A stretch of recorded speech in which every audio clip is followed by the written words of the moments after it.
വിജയകുമാർ തുടരുന്നുണ്ട്. വിജയകുമാർ, ഇതാ നിലമ്പൂർ ജില്ലാ ആശുപത്രിയിലെ കണക്ക് വരുന്നത് ആകെ മൃതദേഹം 116 അവിടെ 53 പൂർണ്ണ മൃതദേഹം, 63 ശരീരഭാഗം എന്ന് പറയുമ്പോൾ ഒരുപാട് ചിന്ന ഭിന്നമായ ശരീരഭാഗങ്ങൾ ഇവിടെ ഈ ചാലിയാർ പുഴയിൽ കിട്ടുന്നുണ്ട്. നമ്മൾ ഈ മുണ്ടക്കൈ മേഖലയിലെ തെരച്ചിലിനോടം തന്നെ പ്രാധാന്യം ഇപ്പോൾ ചാലിയാർ പുഴയിലേക്ക് കൂടെ വരികയാണ്. വിജയകുമാർ.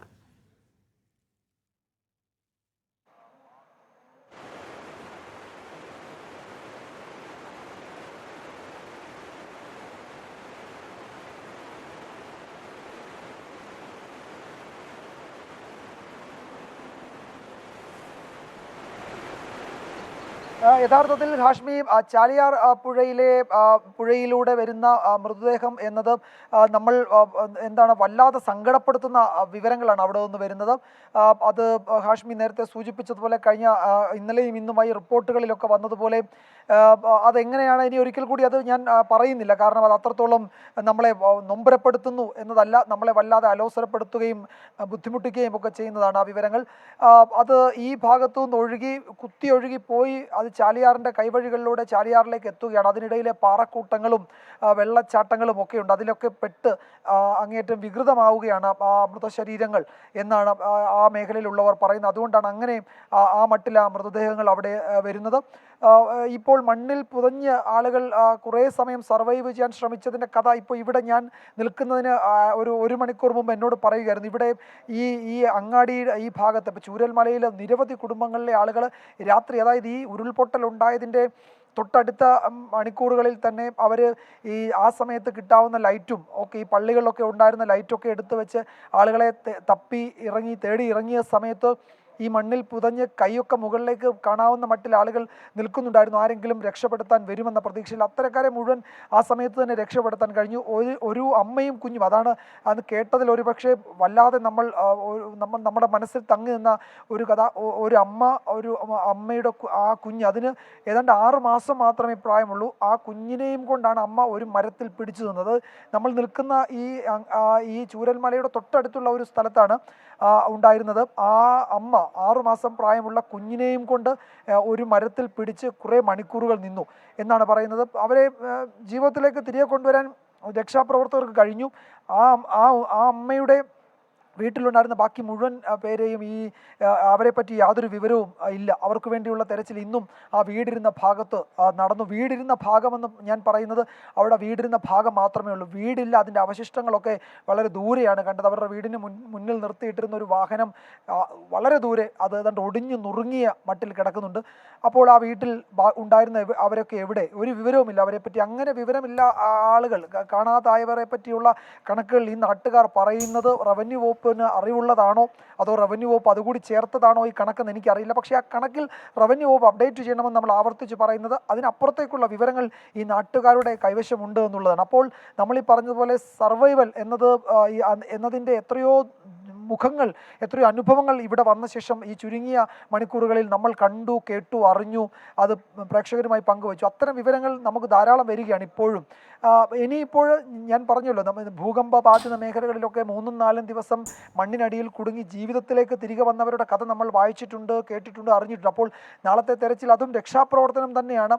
നമ്മൾ ആളുകളെ കാണുക തന്നെയാണ്. ജീവൻ്റെ ഒരു തുടിപ്പ്, ഒരു അംശം, ഒരു ചലനം എവിടെയെങ്കിലും ഉണ്ടെങ്കിൽ അവരെ നമ്മൾ ജീവിതത്തിലേക്ക് തിരികെ കൊണ്ടുവരും. നാളത്തെ തെരച്ചിലിന് സ്നിഫർ ഡോഗ്സ്, ഇപ്പോൾ മണ്ണിനടിയിലുള്ള മനുഷ്യ സാന്നിധ്യമൊക്കെ കണ്ടെത്താൻ പ്രാപ്തരായ ഡോഗ്സിനെ നാളത്തെ തെരച്ചിലിന് വേണ്ടി കൊണ്ടുവന്നിട്ടുണ്ട്. അതിൻ്റെ സേവനവും നാളെ ഉണ്ടാകും. ഡ്രോൺ പരിശോധന ആ മേഖലയിൽ ഉണ്ടാകും. എല്ലാ തരത്തിലും നമുക്ക് ജീവനോടെ ഒരാളെങ്കിലും ഈ ദുരന്ത ഭൂമിയിൽ ഉണ്ടെങ്കിൽ, അവരെവിടെയെങ്കിലും പെട്ടുപോയിട്ടുണ്ടെങ്കിൽ അവരെ നമുക്ക് തിരികെ ജീവിതത്തിലേക്ക് കൊണ്ടുവരണം. അവർക്ക് മുന്നിൽ വലിയ രക്ഷാകരം നീട്ടണം.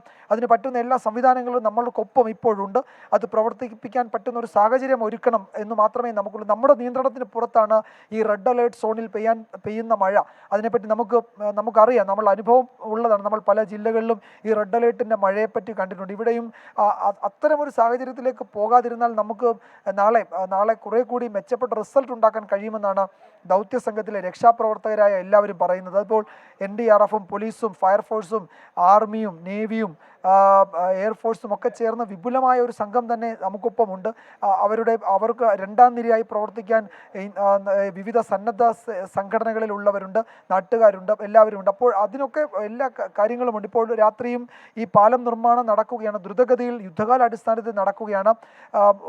ഒരു യുദ്ധകാലത്ത് എന്ന പോലെയാണ് ആർമി ആ പാലം നിർമ്മിക്കുന്നത്. ആ പാലത്തിലൂടെ വാഹനം കടത്തിവിടാൻ കഴിയും. ആ പാലം സജ്ജമായി കഴിഞ്ഞാൽ ആ നാട്ടിൽ പണ്ട് എങ്ങനെയാണ് ഒരു പാലം ഉണ്ടായിരുന്നത് അതുപോലെ ആ രണ്ട് നാടുകൾ തമ്മിലുള്ള രണ്ട് അക്കരയും ഇക്കരയും തമ്മിലുള്ള ആശയവിനിമയം, ഗതാഗത സൗകര്യം ഒക്കെ നടക്കും. അത് നമ്മുടെ ഒരു ചെറുത്തുനിൽപ്പിൻ്റെ നമ്മൾ നടത്തിയ വലിയ ഇപ്പോൾ നമ്മൾ എന്താണ് പറയുക, ഒരു വലിയ ദുരന്ത മുഖത്ത് നിൽക്കുമ്പോഴും തിരിച്ചുവരവിനെ പറ്റിയാണല്ലോ നമ്മൾ സംസാരിക്കുന്നത്. അപ്പോൾ ആ തിരിച്ചുവരവിൻ്റെ ഒരു പ്രതീകമായി സൈന്യം ഉണ്ടാക്കുന്ന പാലം മാറും. നമ്മൾ ഇന്നലെ കണ്ടതാണ് സൈന്യം ഉണ്ടാക്കിയ താൽക്കാലിക പാലത്തിലൂടെ 800-നും 1000-നും ഇടയിൽ ആളുകളാണ് ജീവിതത്തിൻ്റെ തുരുത്തിലേക്ക് വന്നത്. ഇന്ന് നിരവധി രക്ഷാപ്രവർത്തകർക്കാണ് വെള്ളത്തിൽ ആ പാലം ഒരു തുണയായത്. അങ്ങനെ എല്ലായിടത്തും രക്ഷാകരങ്ങൾ, ഈ പറയുന്ന എല്ലാ സേനാ വിഭാഗങ്ങളും, അത് കേരള പോലീസ് ആവട്ടെ, ഫയർ ആൻഡ് റെസ്ക്യൂ സർവീസ് ആവട്ടെ, ദുരന്ത നിവാരണ സേനയാവട്ടെ, എല്ലാവരും ആ രക്ഷാകരം നീട്ടുന്നുണ്ട്. അതിൽ പിടിച്ച് എത്രയോ ആളുകൾ ജീവിതത്തിലേക്ക് തിരികെ വരികയും ചെയ്യുന്നുണ്ട്. അങ്ങനെ അത്തരം കാഴ്ചകൾ, ആശ്വാസ കാഴ്ചകൾ കാണുമ്പോഴും ഈ മരണസംഖ്യ ഉയരുന്നു. അത് നമ്മൾ കരുതുന്നതിനപ്പുറത്താണ് എന്ന് നാട്ടുകാർ നമ്മളോട് പറയുന്നത് നമ്മളെ ഭീതിപ്പെടുത്തുന്നു, ഭയപ്പെടുത്തുന്നു എന്നൊക്കെ ഉണ്ട്. അതും ഒരു വസ്തുതയായി നമ്മളുടെ മുന്നിൽ നിൽക്കുന്നുണ്ട്. നമ്മൾ ഈ പറയുന്ന ഇന്ന് വൈകിട്ടൊക്കെ ഈ നിരവധി ചേതനയറ്റ ശരീരങ്ങൾ ഈ റോപ്പ് വേയിലൂടെ ഇവിടേക്ക് കടന്നു വരുന്നത്, ഇങ്ങനെ കടന്നു പോകുന്നത് നമ്മൾ ഏതാണ്ട് ഒരു യന്ത്രം കണക്കെ, അങ്ങനെ പറയുന്നതാവും ശരി, യന്ത്രം കണക്കെ കണ്ടു വന്നു. ഇത് ഇന്നലെയും ഇന്നുമൊക്കെ ഇവിടെ നിന്ന് കാണുന്നതും കേൾക്കുന്നതും അറിയുന്നതുമൊക്കെ നമ്മളെ ഒരു അങ്ങേറ്റം നിർവികാരതയോട് കൂടി കാണാൻ ഇപ്പോൾ കഴിയുന്നുള്ളൂ. ആ നിലയിലേക്ക് ഈ ദുരന്ത ഭൂമിയിൽ നിന്ന് വാർത്ത റിപ്പോർട്ട് ചെയ്യുമ്പോൾ നമ്മളും മാറിപ്പോകുന്നുണ്ടോ എന്ന് ഞാൻ ഭയപ്പെടുകയാണ്. അത് ഒരു നല്ല ശീലമല്ല ഈ നിർവികാരത എന്ന് പറയുന്നത്. പക്ഷേ ഞാൻ അങ്ങനെ ഭയപ്പെടുകയാണ്. അത്തരം കാഴ്ചകളും അത്തരം അനുഭവങ്ങളുമാണ് ഇവിടെ ഉണ്ടാകുന്നത്. ഇന്ന് രാവിലെ ഒരു കൈക്കുഞ്ഞിൻ്റെ മൃതദേഹം കണ്ട കാര്യം ഒരാൾ പറയുകയായിരുന്നു. അങ്ങേയറ്റം വികൃതമായ ഈ ചാലിയാറിലേക്ക് എത്തിയ ഒരു 10 വയസ്സുകാരിയുടെ മൃതദേഹത്തിൻ്റെ അങ്ങേയറ്റം വികൃതമായി പാറക്കൂട്ടങ്ങളിലൊക്കെ തല്ലിച്ചതച്ച് അവിടെ പുഴക്കരയിൽ അടിഞ്ഞ ഒരു കഥ പറയുകയായിരുന്നു. അപ്പോൾ ഇത് സാധാരണഗതിയിൽ നമ്മൾ ഇതൊക്കെ കാണുമ്പോൾ നമുക്ക് ഇതിന്ന് മാറി നടക്കാൻ തോന്നാറുണ്ട്. പക്ഷേ നമ്മൾ ഈ ദുരന്ത മുഖത്താണ് നിൽക്കുന്നത്, നമുക്ക് മാറി നടക്കാൻ കഴിയില്ല. ഇത് കാണുക മാത്രമല്ല, പ്രേക്ഷകരോട് അത് പറയാതിരിക്കാനും കഴിയില്ല. അങ്ങനെ ഒരു വല്ലാത്ത മാനസികാവസ്ഥയിൽ നിന്നുകൂടിയാണ് കേരളം ഒന്നാകെ അത്തരത്തിലുള്ള മാനസികാവസ്ഥയിൽ തന്നെയാണ് വിജയകുമാർ. അങ്ങനെ വലിയ ഞെട്ടലിൽ, വലിയ ഒരു വിറങ്ങലിപ്പിൽ, വലിയ മരവിപ്പിൽ തന്നെയാണ് എന്ന് പറയേണ്ടി വരും. ഈ വാർത്ത ഈ 2 ദിവസം ആദ്യം നമ്മളൊരു ആന്തരോടുകൂടിയാണ് ആ വാർത്ത കേട്ടതെങ്കിൽ പിന്നീട് അതിൻ്റെ വ്യാപ്തി വലുതാവും നമ്മൾ കണ്ടു. വ്യാപ്തി വലുതായി ഒരുപാട് കുഞ്ഞുങ്ങളെ അടക്കം, ഒരുപാട് ചെറിയ കുട്ടികളെ അടക്കം കവർന്നു കൊണ്ടുപോയ ഒരു മഹാദുരന്തത്തിന് നടുവിൽ നമ്മൾ നിൽക്കുകയാണ്. അത് 256 എന്നതിലേക്ക് എത്തുകയാണ് ആ മരണനിരക്ക്. ഏറ്റവും കൂടുതൽ ഇപ്പോൾ നിലമ്പൂർ ജില്ലാശുപത്രിയിൽ തന്നെയാണ്.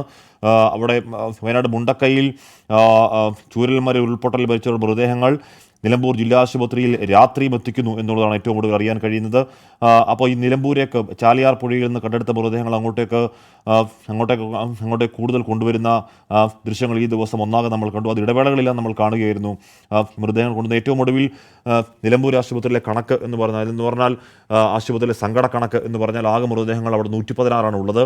53 പൂർണ്ണ മൃതദേഹങ്ങൾ, 63 ശരീരഭാഗങ്ങൾ എന്നിങ്ങനെ വേർതിരിച്ച് പറയേണ്ടി വരുന്നത് തന്നെ അങ്ങേയറ്റത്തെ വേദനയാണ്. 63 ശരീരഭാഗങ്ങൾ എന്ന് പറയുന്നത് ഏത് ശരീരത്തിൻ്റെ ഭാഗങ്ങളാണെന്നറിയില്ല, അല്ലെങ്കിൽ ഇത് തിരിച്ചറിഞ്ഞതാണോ തിരിച്ചറിയാത്തതാണോ എന്നറിയില്ല. അങ്ങനെ ഈ ശരീരഭാഗങ്ങൾക്ക് മുന്നിൽ കുറ്റവരെ തേടി അലയുന്നവർ, അസ്തപ്രജ്ഞനായി നിൽക്കുന്ന, ഒരുപക്ഷെ കണ്ണീര് വറ്റി നിൽക്കുന്ന കാഴ്ചകൾ പോലും നമ്മൾ ഇന്ന് കണ്ടു.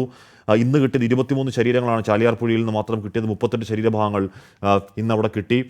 എന്തായാലും അവിടെ നിന്ന് മേപ്പാടിയിലേക്ക് എത്തിക്കുകയായിരുന്നു. അവിടെ പോസ്റ്റ്മോർട്ടം നടപടികൾ, നിലമ്പൂർ ജില്ലാ ആശുപത്രിയിൽ പോസ്റ്റ്മോർട്ടം നടപടികൾ പൂർത്തിയാക്കി മൊബൈൽ മോർച്ചറിയിൽ നിന്ന് മേപ്പാടി CHCയിലേക്ക് എത്തിക്കുകയായിരുന്നു. കാര്യം അവിടം വരെ, ഇവിടെ നിന്ന് നിലമ്പൂർ വരെ അവരെ തിരിച്ചറിയാൻ അങ്ങോട്ടേക്ക് പോകാൻ ബന്ധുക്കളുടെ ബുദ്ധിമുട്ട് മനസ്സിലാക്കി അവരിൽ തന്നെ ചിലർ ആവശ്യപ്പെട്ടു മേപ്പാടിയിലേക്ക് എത്തണം. കാര്യം മേപ്പാടിയാണ് സംഘടനത്തിൻ്റെ ഒരു കേന്ദ്രം, അല്ലെങ്കിൽ മേപ്പാടിയാണ് ഒരു ബേസ് ക്യാമ്പ് പോലെ പ്രവർത്തിക്കുന്നത്.